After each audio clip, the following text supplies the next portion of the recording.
Доброго времени суток, уважаемые сталкеры! Вы на канале Nix and Play. Победителями в прошлом розыгрыше стали Грини 21, Кукишман, Капулетти, Пармезан и Бранденбург. Поздравляю, призы я отправил на кладовщика кухню гурмана. А кому не повезло в этот раз, не расстраиваемся, ведь у меня для вас новый розыгрыш. На ящики со шлемами К6 забрала. Для того, чтобы принять участие в этом розыгрыше, тебе необходимо быть подписанным на канал и написать комментарий, не менее 5 слов, в котором обязательно укажи свой игровой ник и сервер, на котором ты играешь. Если этого не сделать, я попросту не смогу отправить тебе подарок в случае выигрыша. А итоги розыгрыша мы узнаем в следующем видео. Как тебе новое приветствие? Поделись своим мнением в комментариях под этим видео. Добро пожаловать в проект Катаклизм, онлайн-проект по вселенной культовой игры Сталкер на платформе Java, предоставляющий вам возможность окунуться с головой в опасную и мистическую зону отчуждения, в которой за каждым углом вас будут подстерегать смертельные аномалии и мутанты, а неразгаданные тайны только и ждут своего часа. Соберите друзей и отправляйтесь в приключения вместе с ними. На данный момент проект находится в статусе открытого бета-тестирования и активно развивается. Существующие недоработки будут исправлены, а нововведения, улучшающие как визуальную, так и геймплейную составляющую, не заставят себя долго ждать.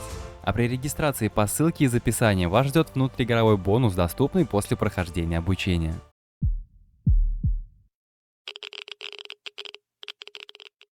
Неоднократно на моем канале проскальзывала рубрика о прокачке новичка. Только вот прокачка эта растягивалась на добротное количество серий, вследствие чего многие игроки попросту забывали, что было до, и теряли последовательность действий. В этом видео я изложу все действия по порядку, с чего ты начнешь и на чем закончишь. Не обещаю, что это будет бесплатно, но быстрее и качественнее, чем ты это делаешь сейчас, уж точно. Ну что, не будем откладывать ни минуты? Желаю тебе приятного аппетита, если кушаешь, я начинаю. Если ты уже более-менее освоился в игре, то советую не тратить время на первоначальное обучение. Для тебя там не будет ничего нового и интересного. Сразу переходи на станцию лесную. Ну а если уж ты совсем новичок, то обучение поможет тебе ознакомиться с управлением и базовыми механиками в игре. Советую пройти, оно недолгое. Станцию лесную скипнуть у тебя не получится, если только по-быстренькому заспидранить. Но этим заниматься я тебе не советую, так как на станции ты получишь дополнительный опыт для прокачки уровня своего персонажа. А уровень в дальнейшем тебе пригодится. На лесной в принципе тоже нет ничего сложного, просто проходишь квестики и выходишь с нее. Далее с распростертыми объятиями нас встречает обновленный город Любич. В отличие от предыдущего Любича, теперь ты тут не запутаешься. Ведь после обновления основные квесты стали линейными, и НПС не дают лишних заданий, чтобы не возникало путаницы у новичка как раньше. И теперь общее время прохождения всей линейки квестов до выхода с получением разрешения у Грека у меня занимает примерно 2 часа игрового времени. Возможно, это и не самое лучшее время, но за это время ты получишь бронежилет, пистолет ТТ, СКС, противогаз ГП-25, кучу патрон и провианта с медикаментами, что пригодится тебе в дальнейшем. А если еще и промокод Никсон в главном меню ввести, то ты дополнительно получишь премиум статус себе на аккаунт, бронежилет и кучу нужных расходников, которые упрощают игру на старте. Промокод работает абсолютно на всех серверах нашей любимой игры, так что пользуйся, сталкер, пока есть такая возможность. По моему мнению, Любич упростили просто до нельзя. Отключили полностью ПВП, да и вещей по квестам сыпет прилично. Раньше, кроме СКС и старого ржавого ТТ с магазинами, новичку не давали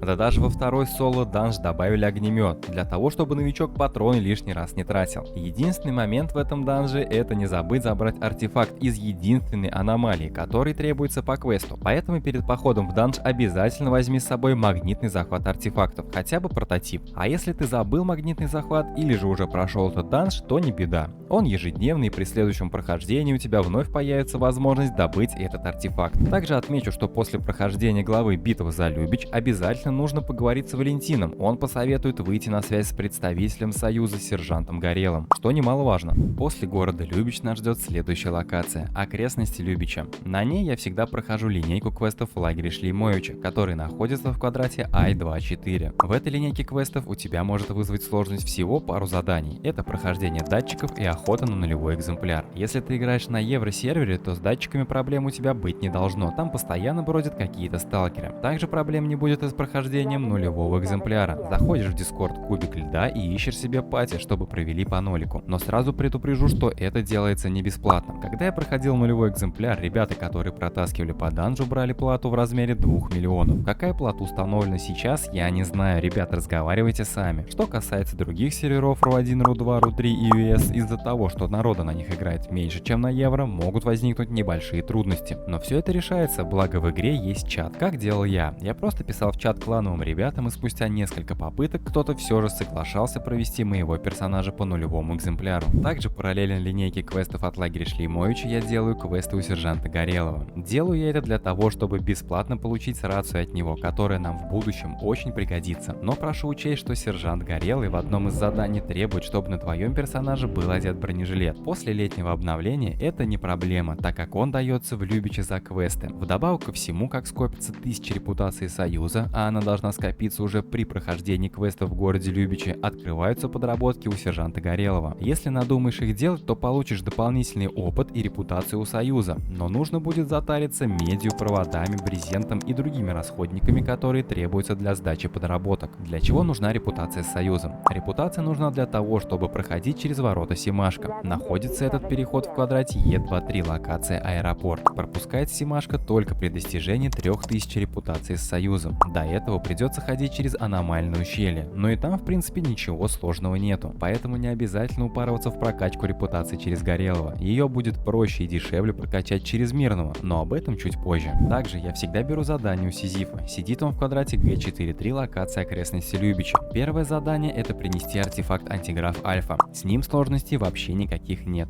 Второе задание — принести 10 экранов бета и 10 экранов гамма. На этом задании я торможу до тех пор, пока не открою Тунгуску, так как на этой локации их насобирать мне проще всего. После того, как завершаю основную линейку Шлеймовича, квест охоты на нулевой экземпляр, я отправляюсь на аэропорт. Переход находится в квадрате С74, локация окрестности Любича. Первый раз проводник Сава Кочетков потребует от тебя всего 3 свечи зажигания для перехода, а все последующие разы будет пропускать за деньги. После перехода на аэропорт я иду через аномальную ущелье к Николаю Мирному. И сразу же обращаю твое внимание, что нужно, чтобы с собой обязательно была рация, иначе Мирный не даст тебе квестов. С линейкой квестов у Николая Мирного придется немного заморочиться. Но благо есть сайт SoWiki, где подробно описано выполнение каждого квеста, какие предметы потребуются и куда нужно будет бежать. После прохождения или даже в момент у тебя 100% накопится 3000 репутаций Союза, а вместе с этим откроются 2 локации — Тунгуска и Новая Земля, а также откроется и проход через ворота Симашко.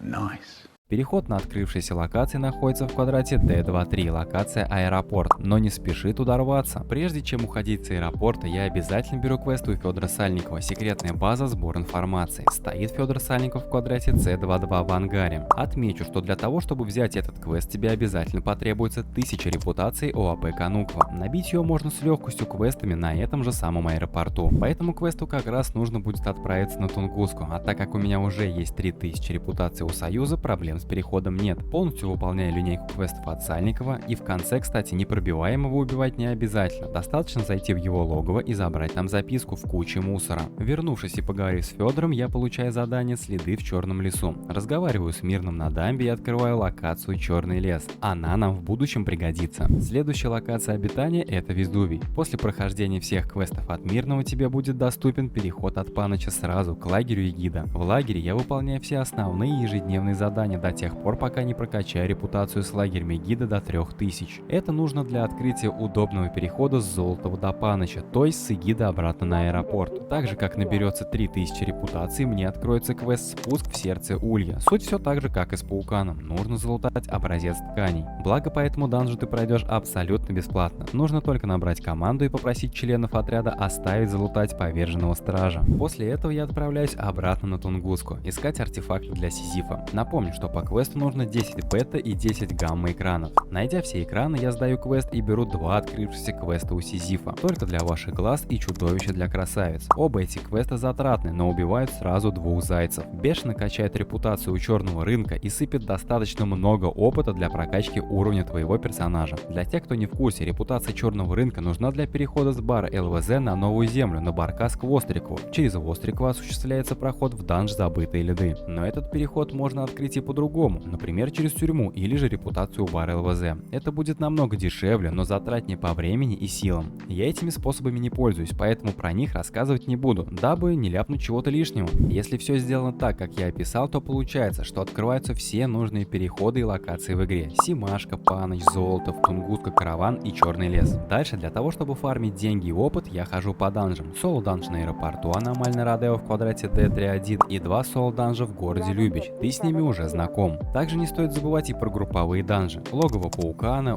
Улей, Забытые льды и Топи. Но учитываем то, что на льды нужна минимальная зимняя одежда или инъекторы с рябиновкой. Да, погреться там можно, но без одежды ты будешь мерзнуть очень быстро. А бегать греться там каждые 2 минуты тебе никто не позволит. Также есть нюансы по топям. Минимальный уровень для прохождения их 85. Ну вот, как-то так. Основной заработок будет именно с данжей, так как за их прохождение даются деньги и черные гильзы, которые без проблем можно поменять у специалиста на выгодные предметы. Повторю, если ты не знаешь, где находится тот или иной персонаж или квест, заходи на сайт Сувики и просто вбивай в поиске название NPS или же квеста, и ответ появится у тебя на экране. Ничего сложного. Я, например, вкладываю заработанные в данжах деньги для выполнения ежедневных подработок, чтобы прокачать уровень своего персонажа как можно быстрее, чего и вам советую. Так как черный лес уже открыт, я закупаюсь на Егиде жабрами, глазами верлиок и иглами репья. И несу их на черный лес к Митричу. Переходы находятся под носом. Золото в Паныч. Митрич начнет выдавать подработки при условии, если репутация деревни Усов будет более 1000 очков. Самый простой способ по заработку репутации у Усова — это пройти данж «Дорога через топи Усов». Подработки у Митрича называются «Не оторвать глаз», «Богатый внутренний мир» и «Смерть в игле». Выполнить можно всего лишь 10 подработок в день. Количество доступных подработок обновляется в 7 часов по северному времени. И также советую брать квестовые предметы с запасом, так как задания и количество требуемых предметов выпадают рандомно. Весь процесс прокачки в игре строится вокруг последовательного прохождения сюжетных линеек на ключевых локациях с параллельным набором репутации у нужных фракций и открытием переходов. Начало со станции Лесной и города Любичи, где игрок получает базовое снаряжение и опыт. Затем окрестности Любича со Шлеймовичем, Горелым и Сизифом для получения рации и заготовок на будущие квесты. После аэропорт, где квесты Мирного и Сальникова открывают доступ к Тунгуске, Новой Земле и Черному лесу. На Везувии игрок набирает репутацию у Эгиды для удобных переходов и получения достойного вознаграждения за данж «Путь к сердцу Улья». Затем возврат на Тунгуску закрывает квест Сизифа, открывая квесты для прокачки репутации черного рынка. Ну а далее упор делается на фарм в соло и групповых данжах, а также выполнение подработок в Черном лесу для ускоренной прокачки уровня твоего персонажа. Эффективная прокачка персонажа в Stay Out требует четкой маршрутизации, идти от локации к локации в логическом порядке, брать все полезные квесты, не пропускать моменты для набора репутации и заранее подготавливать ресурсы для сложных заданий. Такой подход позволяет не только быстро открыть все ключевые переходы, но и избежать затяжных тупиков, когда упираешься в квест из-за нехватки предметов, уровня или же репутации. Следуя предложенной схеме, можно минимизировать затраты времени и ресурсов, получая максимальный результат при развитии персонажа. И вот, дойдя до этого этапа, твой персонаж полностью готов к свободной игре. Все ключевые переходы открыты, а репутация и уровень позволяют брать любые задания. Теперь остается лишь выбрать направление для своего дальнейшего развития. Главное помнить, что каждая вылазка в зону должна приносить не только прибыль, но и опыт, а твои действия приближать тебя к новым целям. Ну а зону, как всегда, будет проверять, готов ли ты к ее сюрпризам или же нет. На этом у меня все. Спасибо, что досмотрел видео до конца. Обязательно подпишись на канал, чтобы не потерять меня, ведь впереди еще много нового и полезного контента. Ну и пользуясь случаем, предлагаю подписаться на мой телеграм-канал. В нем я общаюсь с подписчиками и снимаю лайв-контент. Ну, в принципе, все. Увидимся в зоне, брат Сталкер. Иди, не мозоль глаза.